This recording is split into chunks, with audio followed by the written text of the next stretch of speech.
오늘은 느헤미야 8장 5절에서 12절 말씀입니다. 같이 읽어 나가면 좋을 것 같습니다. 조금 길긴 한데 그래도 함께 읽겠습니다. 에스라가 모든 백성 위에 서서 그들 목전에 책을 펴니 책을 펼 때에 모든 백성이 일어서니라. 에스라가 위대하신 하나님 여호와를 송축하며 모든 백성이 손을 들고 아멘 아멘 하고 응답하고 몸을 굽혀 얼굴을 땅에 대고 여호와께 경배하니라.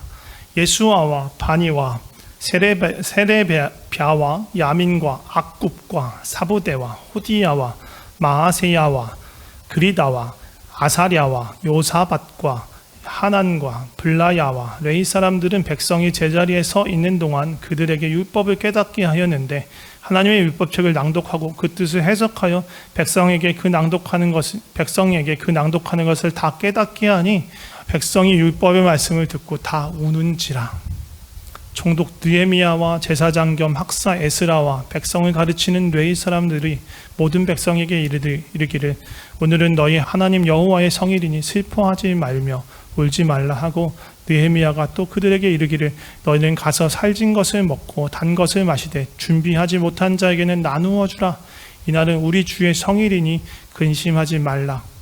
여호와로 인하여 기뻐하는 것이 너희의 힘이니라 하고, 레위 사람들도 모든 백성을 정숙하게 하여 이르기를 오늘은 성일이니 마땅히 조용하고 근심하지 말라 하니 모든 백성이 곧 가서 먹고 마시며 나누어 주고 크게 즐거워하니 이는 그들이 그 읽어 들려준 말을 밝히 알미라. 아멘.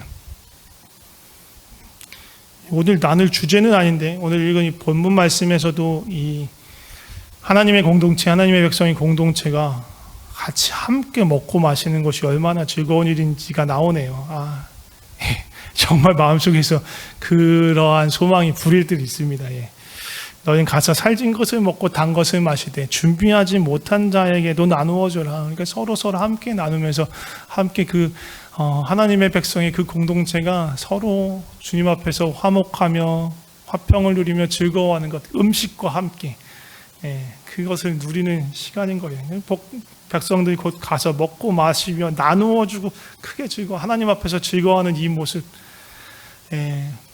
빨리 코로나가 정리가 되고 정말 우리 안에서도 정말 이런 일이 있었으면 좋겠습니다. 오늘 말씀의 제목은요, 말씀으로 새롭게 하라, 그리스도인의 회복 세 번째 시간입니다. 지난 3주간 이번 주까지 포함해서 지지난주부터 해서 세 번째 주인데, 에스라 느헤미야, 그러니까 포로 회복기에 있어서, 포로 귀환기에 있어서 하나님께서 포로된 자들을 다시 하나님의 백성으로, 하나님의 고토로 돌려보내시면 어떻게 해서 그들을 하나님의 공동체로, 하나님의 백성으로 회복시켜 가는지에 대해서 말씀드리고 있었습니다. 지난주에 1차 포로 귀환에서 중점적으로 했던 것이 무엇이라고 말씀드렸습니까? 성전의 재건이었습니다. 성전의 재건은 우리 신앙에 있어서 가장 기초되는 거예요. 이 예배당을 말하는 거 아니에요.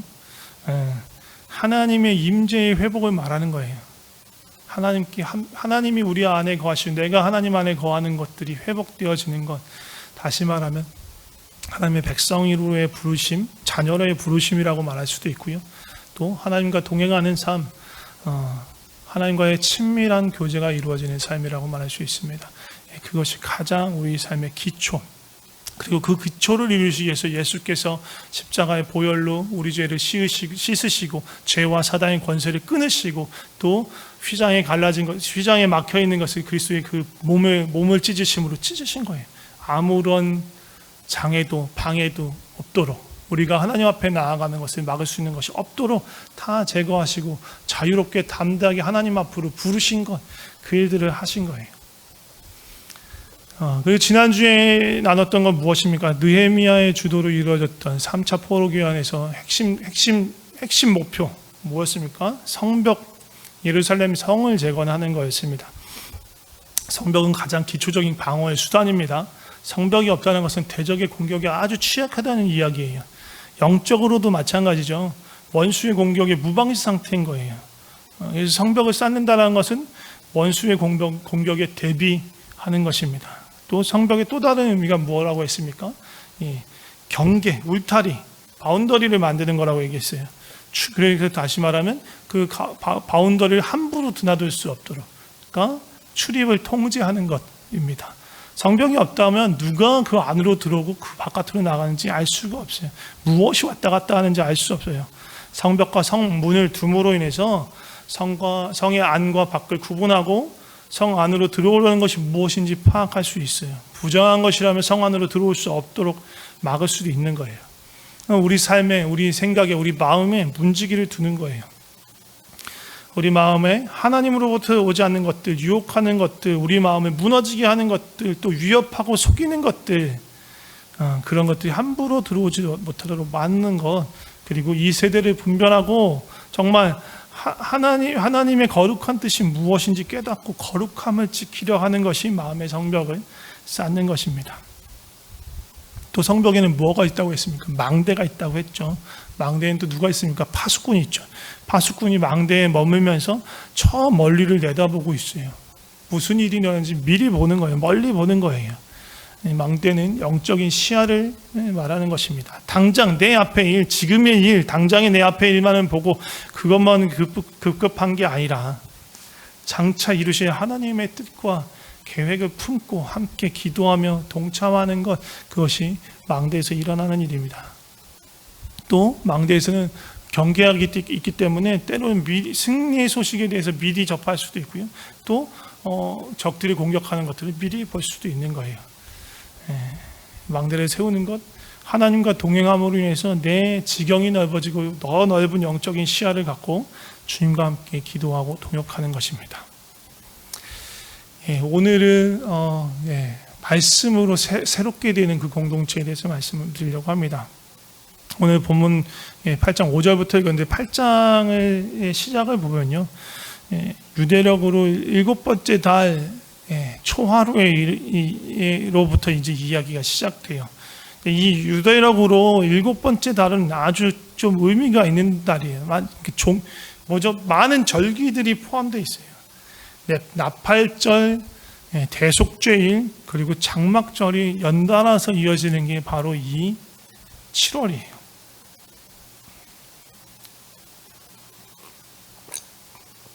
그 7월의 초하루, 7월 1일, 7월 양력 아니에요. 양력 아니니까 또 양력으로 생각하시면 안 돼요. 양력이 아니고 유대력입니다.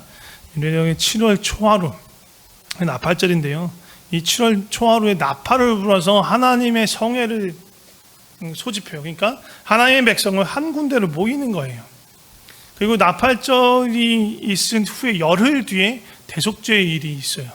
대속죄일은 대제사장이 온 이스라엘의 죄악을 대속하기 위해서 양을 잡고 그 양의 어린 양의 피를 가지고 딱 1년에 한 번 지성소에 들어갈 수 있어요. 대제사장인데 대제사장이 한 번 들어갈 수 있어요. 아무 때나 수시로 들어갈 수 있는 게 아니에요. 지성소에 딱 한 번 들어갈 수 있는, 1년에 단 한 번 들어갈 수 있는 날이 바로 이 대속죄일이에요. 이스라엘 모든 백성이 죄의 대가로 어린 양을 잡고 그 피를 가지고 지성소에 들어가는 날, 그날이 대속죄일입니다. 그리고 나서 이 7번째 달에 14일, 15일, 그때는 장막절이에요. 이스라엘 백성이 출애굽해서 광야 생활을 하면서 그 가운데 하나님의 장막이 있고 그들이 하나님의 장막을 중심으로 그들의 장막을 치고 40년간 그렇게 주님을 따라 다녔던 그 광야 시간을 기억하는 그런 절기, 그것이 장막절입니다. 그런데 사실 포로로 귀환한 지 지금 한참 됐잖아요. 한참 됐어요. 한참 됐으면 한 40년, 50년 됐어요. 1차 포로 귀환으로 따지면. 그리고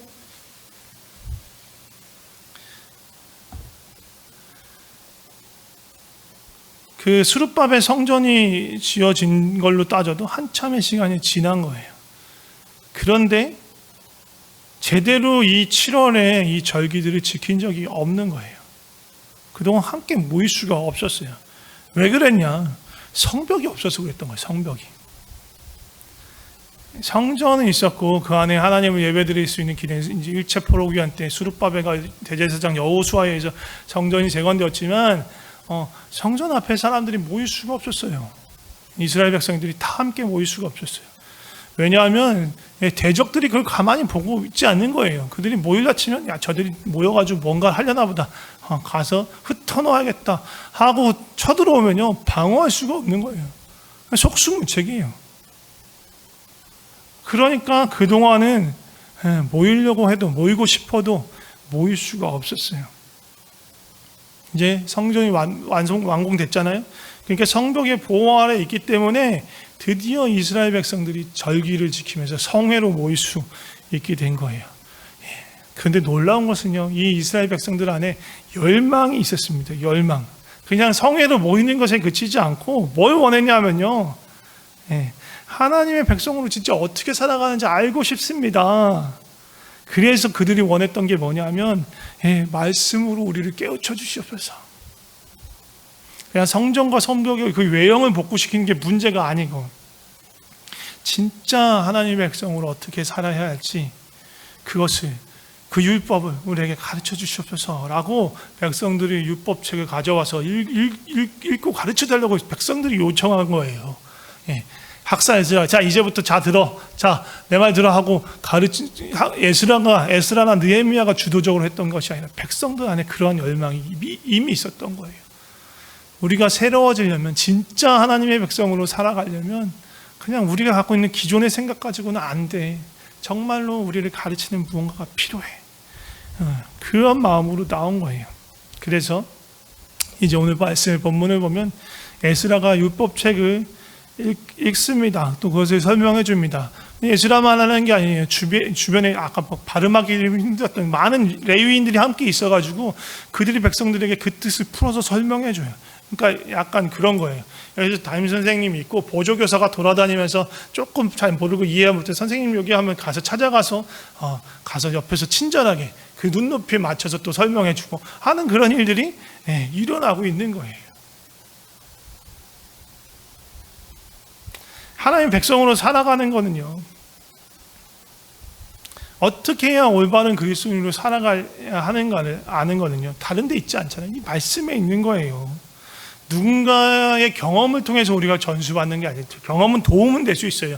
길잡이를 줄 수 있어요. 그러나 진정으로 우리가 부딪혀야 되는 건, 우리가 경험해야 되는 건 말씀 안에서 진리가 나를 깨우쳐주는 걸 경험해야 되는 거예요.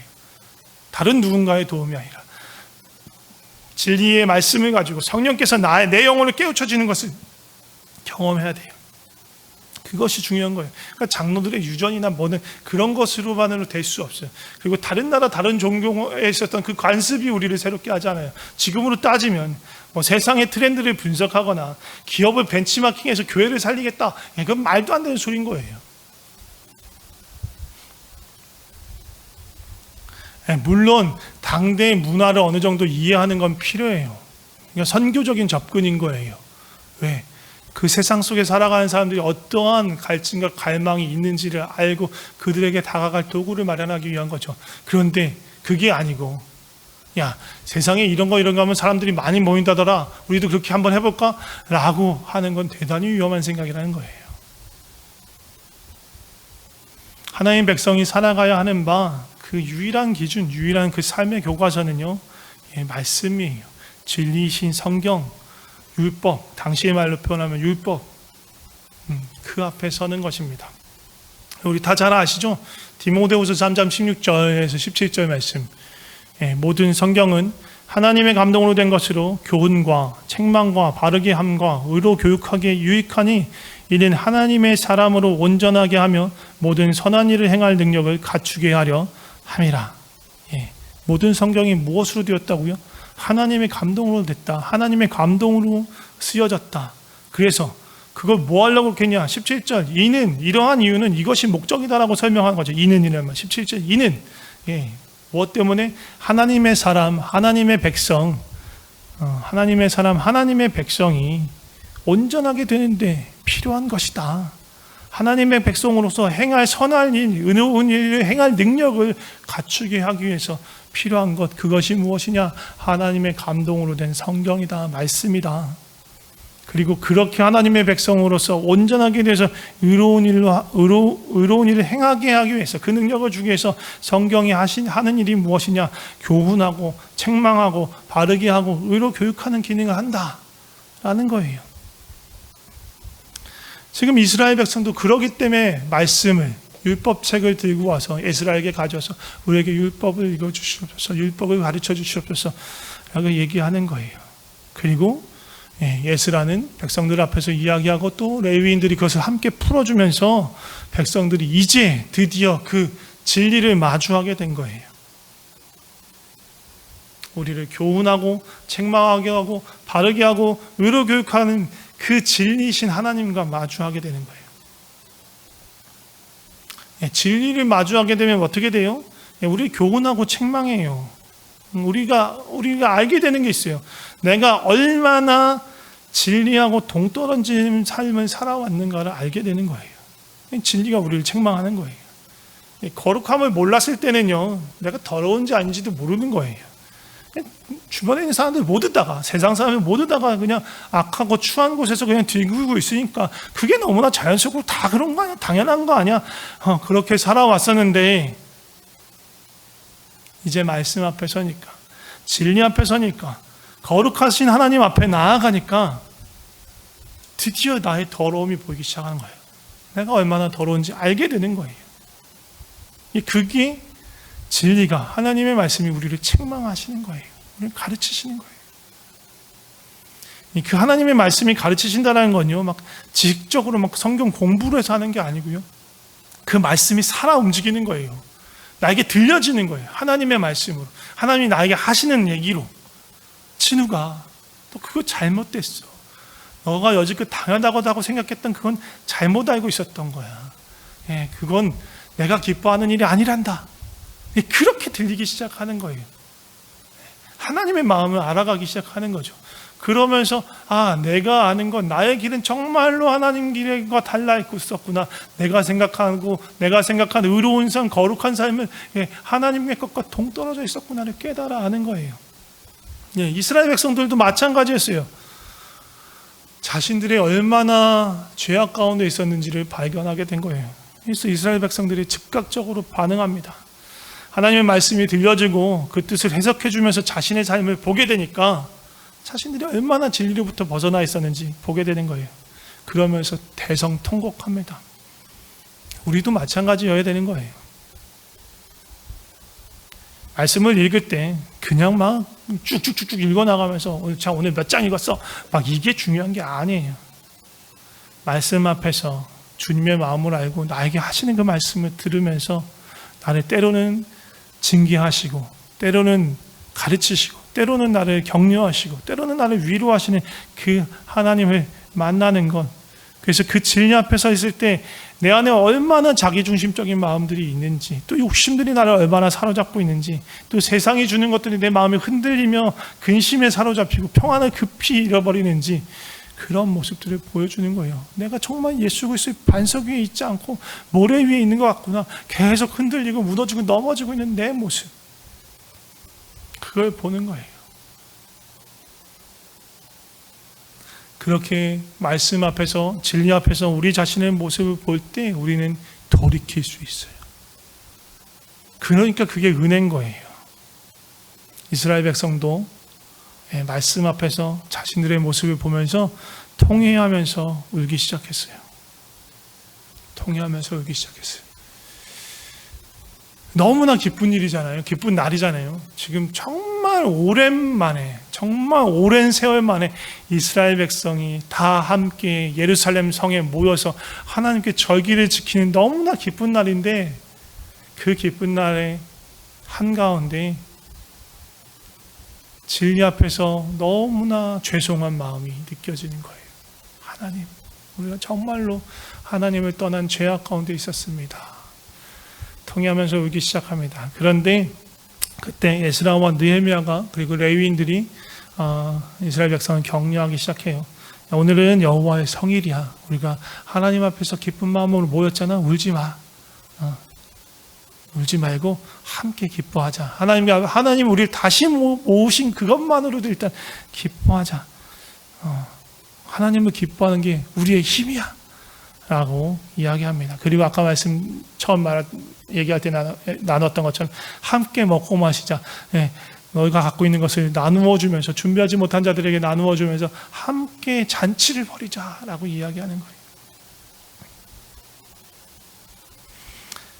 그리고 나서는요, 이스라엘 백성이 이집트 노예로 살다가 하나님의 크신 권능으로 건짐을 받고 시내산에서 하나님과 그의 백성이 언약을 세우듯이 포로 생활에서 돌아와 하나님 앞에서 다시 말씀 앞에 서고 다시 하나님의 백성으로 살아가기를 결정하면서 하나님과의 언약을 갱신하는 일이 나타납니다. 이거 조금 이따가 또 다시 얘기를 할 거예요. 그러면서 그들이 본 것 중, 말씀 안에 본 것 중, 게다가 그들이 지금 7월이라고 했잖아요. 7월에 해야 될 또 다른 하나님의 절기를 보는 거예요. 그게 뭐냐? 장막절이에요. 초막절이라고 부르는 그것을 보게 됩니다. 말씀에 이런 것이 있었고 하나님 이것을 지키라고 했구나. 그렇다면 우리가 다 함께 모여서 초막을 짓고 하나님 앞에 머물어야겠구나 라는 생각이 드는 거예요.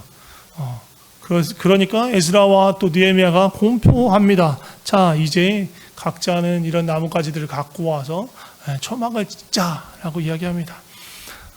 에브라임 광장에 많은 사람들이 모였는데요. 예루살렘 성 안에 살지 않는 사람들도 모였죠. 성회로 모이는 거니까. 그러니까 그 광장이 좁을 정도였어요. 그러니까 예루살렘 성내에 집이 있는 사람들은 광장으로 가지 않고 자신의 집들에 초막을 짓고 그렇게 있었어요. 왜냐하면 더 많은 사람들이, 더 많은 이스라엘 백성이 함께 초막절을 지키기 위해서 그렇게 했던 거예요. 초막절을 지으면, 초막을 지으면서 그들은 생각합니다. 뭘 생각해요? 광야의 시간들을 생각하는 거예요. 40년 광야의 시간. 그래, 하나님만을 의지하고 쫓아갔던 그 광야의 시간을 우리가 다시 기억해야겠구나. 그들 가운데 거하시면서 그들을 인도하시고 백성들은 오직 하나님만을 바라보며 따라갔던 그것을 우리가 기억해야겠구나. 그런 소망의 마음으로 다시 이 초막절을 지키는 거예요. 말씀을 순종하려는 그런 마음이 시작됐습니다. 장막절이 보통 14일, 일곱 번째 때 14일에서 8일간 진행됩니다. 그러면 22일에 끝나야 되잖아요. 근데 29날에 또 다시 모입니다. 또 회개를 해요. 뭐예요? 지금 이스라엘 백성 안에 그만큼 갈급함이 있었던 거예요. 그러니까 어떻게 보면 한 달 내내 지금 예루살렘 성에 모여가지고 울며 통곡하고 또 기뻐하고 함께 잔치를 벌이다 또 말씀 앞에 서고 하는 일들을 계속하는, 그러니까 부흥회를 한 달 내내 하고 있는 거예요 지금. 그렇게 보시면 돼요. 그런데 그렇게 함에도 불구하고 여전히 하나님 앞에 자복하기를 원했던 거예요. 보면 그 29날에 모여서 금식하면서 회개하는 일이 일어나는데 낮에 4분의 1 동안 말씀을 듣으며 또 에스라와 또 레위인들이 도와주면서 말씀을 듣고 또 4분의 1 동안은 하나님께 자복하고 회개하면서 또 하나님을 경배하는 일을 하는 거예요. 그들이 그렇게 고백합니다. 하나님 이스라엘 역사에 쭉 얘기해요. 하나님 어떻게 우리를 부르셨는지에 대해서 쭉 얘기하면서 마지막에 뭐라고 하냐면 그들의 죄악으로 말미암아 아수르에 의해서 그리고 많은 열국에 의해서 흩어짐을 당했다. 그리고 우리가 이 당한 모든 일에서 주는 공의로우십니다. 우리가 악했습니다. 악을 행한 건 우리입니다. 주께서는 진실하게 행하셨습니다. 라고 고백해요. 하나님의 목전에서 악을 행하고 불순종하여 죄의 길로 간 것은 이스라엘 백성들 자신들입니다. 그 이유로, 그 까닭으로 포로로 잡혀가고 열국에 흩어짐을 당했던 것입니다. 이건 우리의 죄악으로 말미암은 것입니다. 주님은 공의로우십니다. 여전히 공의로우시고 여전히 신실하시고 진실하시고 선하십니다라고 인정하는 거예요. 그리고 나서 아까도 말했지만 언약을 갱신하듯이 이스라엘 백성 모두를 대표해서 레위 사람들과 제사장들과 방백들이 함께 거기다 서명해요. 쭉 서명해요. 이름이 쭉 열겨되면 그리고 나서 임봉해요. 언약을 갱신한 거예요. 정말 말 그대로 언약을 갱신한 거예요. 이제는 정말로 하나님이 주신 이 율법을 따라서 우리가 살아가는 그런 하나님의 백성으로 살기를 원합니다. 라고 얘기하는 거예요. 근데 우리의 삶도 마찬가지예요. 그리스도인으로서의 우리의 삶도 사실 이와 많이 다르지 않아요. 우리가 예수 그리스도를 주로 영접할 때, 우리 삶의 왕으로 모셔드릴 때 예수님 우리를 성전 삼아서 우리 안에 거하시고 우리를 이제 구별된 세상과 구별된 삶을 살아가요. 그리고 하나님의 말씀이 성령님에 의해서 깨달아지고 그 진리 앞에서 우리 자신을 보면서 통회하고 자복하고 우리 삶을 다시 한번 주 앞에 맡기면서 나아가기 시작해요. 성령님의 도우심으로 마음을 다시 세우고, 그렇습니다, 내가 생명의 길, 의의 길을 따라가겠습니다, 주님 인도하신 대로 그런 삶을 살아가겠습니다 라고 마음을 결정해서 드립니다. 아까도 말씀드렸지만 그냥 공부하는 게 문제가 아니에요. 무슨 교리를 공부하거나 성경 구절을 암송하거나가 아니고 정말로 성령님께서 내 마음을 때리는 거예요. 진우가, 내 마음이 이래. 넌 나의 진리에서 이만큼이나 벗어나 있어. 너 안에 그런 미워하는 마음 두고 있는 것, 너 욕심에 사로잡혀 있는 것, 그런 욕망에 사로잡혀 있는 것 다 죄악이야. 지금 그거 바라보고 있는 건 세상 것이란다. 잘 생각해봐. 너의 기반이 지금 무엇에 있는지, 내 위에 너의 삶이 세워져 있는지, 아니면 세상의 무언가를 네가 쫓고 있는지 잘 생각해보렴. 하나님이 그렇게 말씀하시는 거예요. 그리고 그때 내 삶을 보이면서 내가 잘못 갔구나, 그걸 알기 시작하는 거죠. 하나님의 말씀이 나를 새롭게 하는 거예요. 말씀을 볼 때 그러한 일들이 일어나야 하는 거예요. 하나님은요, 우리를 무섭게 노려보고 죽일 듯이 막 어떻게 막 하면 이렇게 막 책망하고 괴롭혀야겠다는 그런 마음으로 우리를 노려보시고 있는 게 아니에요. 성경을 통해서 그렇게 무서운 진노의 하나님을 바라보는 게 아니에요. 죄에 대한 미워하는 마음이 있죠. 그러나 하나님은 우리를 사랑하는 마음이 압도적이세요. 그래서 그 죄 가운데 있는 우리를 보면 안타까워하십니다. 그 시궁창에서 벗어나기를 바라는 마음으로 손을 내밀어 주시는 거예요. 그 손을 잡는 것, 우리가 필요한 거죠. 그래서 우리는 그 손을 잡고 일어나요. 그 마음을 굳게 먹고, 네, 주님을 따라가겠습니다, 주님만 따라가겠습니다, 더 결코 돌아서지 않겠습니다 라고 말하고 나가요. 근데 그렇게 잘 됩니까? 안 흔들립니까? 넘어지지 않습니까? 아니요, 모르겠습니다. 여러분은 모르겠지만 저는 제 개인적인 경험으로는 그렇게 할 수 없었어요. 번번이 실패하고 넘어지고 또 쓰러지곤 합니다. 느헤미야에서도 마찬가지였어요. 이렇게 뭔가 영적인 갱신이 있었고 언약을 새로 하고 서명을 하고 막 임봉을 했어요. 근데 느헤미야가요, 자신의 이제 임기를 마치고 페르시아 본국으로 잠시 돌아갑니다. 놀랍게도 느헤미야가 본국으로 돌아간 지 얼마 안 돼서 점점 이 이스라엘 사람들의 삶이 무너지기 시작하는 거예요. 영적 침체에는 빠지고 성전에조차 이방 사람들을 몰래 드리고 그 거룩함을 무너지게 드리게 하고 11조가 제대로 지켜지지 않고 가볍게 여기게 되고, 11조가 없으니까 성전에서 봉사하는 제사장과 레위인들에게 양식을 줄 수 없게 됐어요. 생계가 어려워졌어요. 그러니까 그 레위인과 제사장들이 성전을 떠나기 시작합니다. 성전이 이제 그냥 제대로 된 기능을 발휘하지 못하게 된 거죠. 안식일 역시 무너지기 시작했어요. 완전히 느헤미야 이전의 삶으로 다시 되돌아간 것처럼 됐어요. 느헤미야가 다시 예루살렘으로 돌아왔습니다. 돌아와서 보니 성벽과 성전은 그대로였었지만 그 이스라엘 사람들의 그 모습들은 다시 이전의 삶으로, 그 망가진 삶으로 돌아간 것을 보면서 다시 또 그들을 가르치기 시작한 거예요. 우리도 마찬가지예요. 하나님 따라가야지 마음을 새롭게 하고 쫓아가지만 또 무너지고 또 무너지고 또 무너질 때가 있어요. 그냥 어떤 때는 보면 나는 정말 구제불능인가 보다, 나는 그냥 이렇게 살아야 되나 보다, 그렇게 자포자기할 때도 있는 것 같아요. 그럼 그렇게 살아야 할까요? 모르겠다, 에라 모르겠다, 나는 안 되니까 그냥 막 살아볼까, 이렇게 살아야 할까요? 아니면 어차피 나는 죄인이고 죄성이 있으니까 나는 거룩한 삶을 살려고 해도 어차피 못해, 어차피 못하니까 그냥 내 마음대로 내 편한 대로 살아야겠다, 이렇게 살아야 할까요?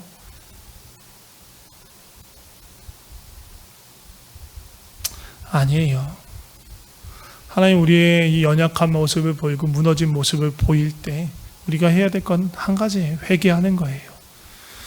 회개하여 돌이키면서 하나님 앞으로 나아가야 합니다. 우리는 할 수 없는 게 맞습니다. 우리는 할 수 없어요. 우리 힘으로 할 수 없어요. 그렇다고 하나님께서 포기하라고 하는 게 아니고, 그래 네 힘으로 할 수 없어, 그러니까 네가 뭘 배워야 하는지 알아? 네 힘이 아니라 내 힘으로 하는 걸 배워야 해. 네 힘으로 애쓰고 네 의지로 지켜나가는 것이 아니라 성령의 능력으로 거룩한 삶을 살아가는 것을 네가 배워야 해. 우리 그걸 배워야 해요. 내 의지로 이거 지켜나가고 막 거룩한 막 지키려고 분투하는 것 때로 필요해요. 그러면서 얼마나 연약한지를 또 경험해야 되죠. 근데 내 의지로 내 힘으로 막 그렇게 막 거룩한 삶을 살죠. 그럼 동시에 뭐가 생기는지 알아요? 교만함이 생겨요. 왜? 나는 이걸 내 의지로 내 힘으로 버텨내고 있는데 왜 니네는 못해? 그렇게 되죠. 우리는 그렇게 사는 게 아니에요. 그리스도의 삶은, 능력 있는 그리스도의 삶은 자신의 의지로 버텨내는 것이 아니라 성령님의 능력으로 새롭게 되는 거예요. 같은 이야기지만 다른 측면에서 보면 이걸 볼 수 있어요. 하나님이 아닌 그 통로, 우리를 도와주는 사람에게 너무 우리가 의지하면 안 되겠구나. 이스라엘 백성은 그랬던 거예요. 느헤미야를 너무 바라보고 있고 느헤미야의 다스림에 너무 익숙해져 있었던 거예요. 느헤미야가 사라지니까 그들의 신앙이 흔들리고 그들의 삶이 흔들리기 시작한 거예요. 우리도 마찬가지인 거예요. 통로되는 사람, 우리에게 도움을 주는 사람에게 너무 의지하고 있으면 그 통로가 되고 도움이 주는 사람이 어디론가 떠나거나 그 사람들의 삶이 흔들리고 그 사람들이 실족하게 됐을 때 우리도 같이 무너져 내려버릴 수 있는 거예요. 하나님이 원하시는 것 그것이 아닙니다.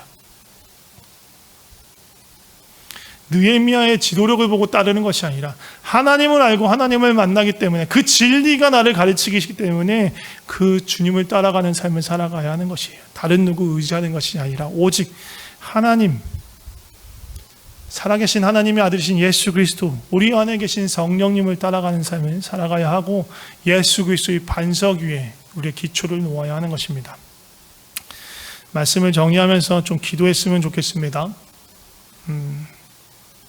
세 가지 기도할 겁니다.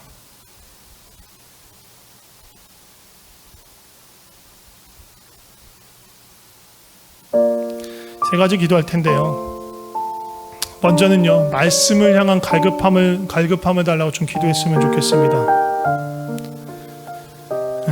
우리는 대적의 소나기에서 벗어났습니다. 원수들이 더 이상 우리를 방해하지 못해요. 그게 명확한 사실입니다. 진리입니다. 그렇기 때문에 그 자유함으로 우리 마음대로 하는 것이 아니라 이 이스라엘 백성처럼 하나님 앞에, 말씀 앞에 나아가야 하는 거예요. 그 안에서 말씀을 통해서 주님을 만나게 하여 주시옵소서. 주님의 마음과 뜻을 알게 하여 주시고 그 진리 가운데 우리 자신을 볼 수 있게 해주세요 라고 기도해야 하는 것입니다. 우리 같이 말씀을 향한 갈급함을 달라고 좀 기도했으면 좋겠습니다. 같이 기도하시겠습니다. 하나님, 우리에게 말씀을 향한 갈급함을 허락하여 주셔서 죄와 사망과 사단의 손에서 우리를 건지신 주님, 더 이상 그것들이 우리를 방해하지 못합니다. 우리가 주님을 향한 갈망함으로, 진리를 향한 갈망함으로 주 앞에 나아가게 하시고 주의 얼굴을 구하며 찾게 하여 주셔서, 그리고 그 진리 되신 말씀으로 우리를 가르치시는 그 가르치심을, 그 책망을 또 우리를 바르게 하며 우리가 배울 수 있게 하여 주시옵소서. 주여 역사하여 주시옵소서. 계속해서 좀 기도할 때요, 말씀드렸지만 우리의 다짐, 우리의 의지력으로 이것을 주님이 선한 길을, 의로운 길을 갈 수 없습니다. 성령님의 능력을, 성령님의 도우심을 힘입어 살아가는 그 삶을 살아갈 수 있게 하여 주시옵소서.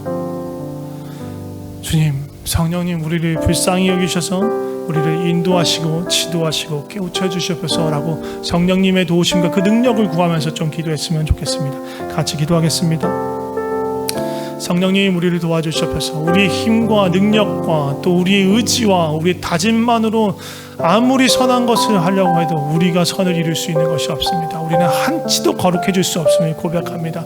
성령님, 거룩하신 성령님, 우리 안에 계신 성령님, 우리를 위해 지금도 탄식하고 계신 그 성령님께서 우리를 도와주시옵소서. 성령님의 그 능력으로 그 도우심을 힘입어 살아가는 것들을 우리가 배우게 하시고, 그래서 내 안에 선한 것들을 이루어 가시는 것은 주님밖에 없습니다. 내가 아무것도 자랑할 수 없고 주님만을 높이는 그런 삶을 살아갈 수 있도록 우리를 도와주시옵소서. 계속해서 한 가지만 더 기도했으면 좋겠습니다. 우리 가정과 교회를 위해서 기도했으면 좋겠습니다.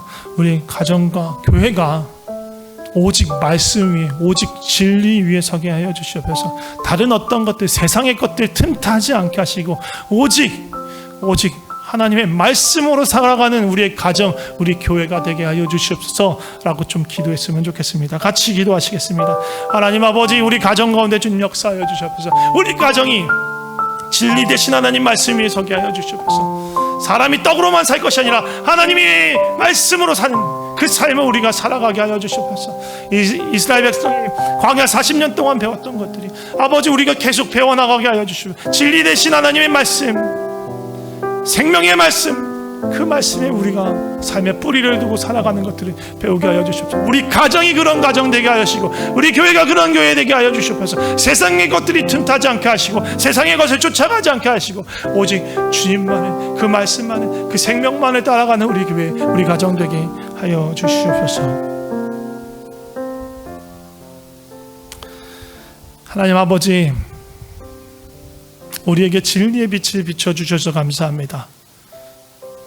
그 주님은 그 빛으로 우리를 비추셔서 우리 자신이 어떠한 존재인지 보게 하십니다. 우리는 어둠에 가려져 있을 때 얼마나 더러운지 몰랐습니다. 근데 그때 주님의 빛이 임하셔야 그때야 비로소 우리가 얼마나 큰 죄악 가운데 있는지, 우리가 얼마나 더러운지 알게 하십니다.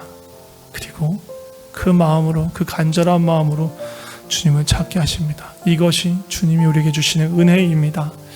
주님 감사합니다. 우리의 생명의 양식을 주셔서 감사합니다. 우리의 힘으로는 진리를 따라갈 수 없고 선한 것을 이룰 수 없지만 하나님께서 우리를 사랑으로 인도하셔서 우리가 그 주님의 그 선하심을 이루어갈 수 있도록 우리에게 능력을 주십니다. 생명의 양식으로 먹이시고 성령의 능력으로 우리를 이끄십니다. 주님, 우리가 그 성령의 능력을 힘있게 하시고 우리를 격려하시고 인도하시는 성령의 그 음성을 듣게 하여 주시옵소서. 그리고 주님이 이끄실 때 기쁜 마음으로 아멘하며 따라가게 하여 주시옵소서. 우리 때로 또 넘어집니다. 무너집니다. 그래도 좌절하지 않게 하시고 포기하지 않게 하시고 우리를 끝까지 포기하지 않고 붙드시는 그 사랑의 하나님의 그 사랑 안에서 다시 일어나게 하여 주시옵소서. 하나님 외에 다른 어떤 것도 우리와 하나님 사이에 놓이지 않게 하여 주시옵소서. 오직 주님만을 바라보고 주님만을 의지하고 주님만을 따르는 법을 배우게 하여 주시고 그렇게 주님과 동거하며 동행하며 살게 하여 주시옵소서. 오직 우리의 생명과 우리의 안정감이 주님께만 있음을 고백합니다. 우리의 모든 삶을 주님께 맡깁니다. 주님 감사합니다. 예수님의 이름으로 기도드립니다. 아멘.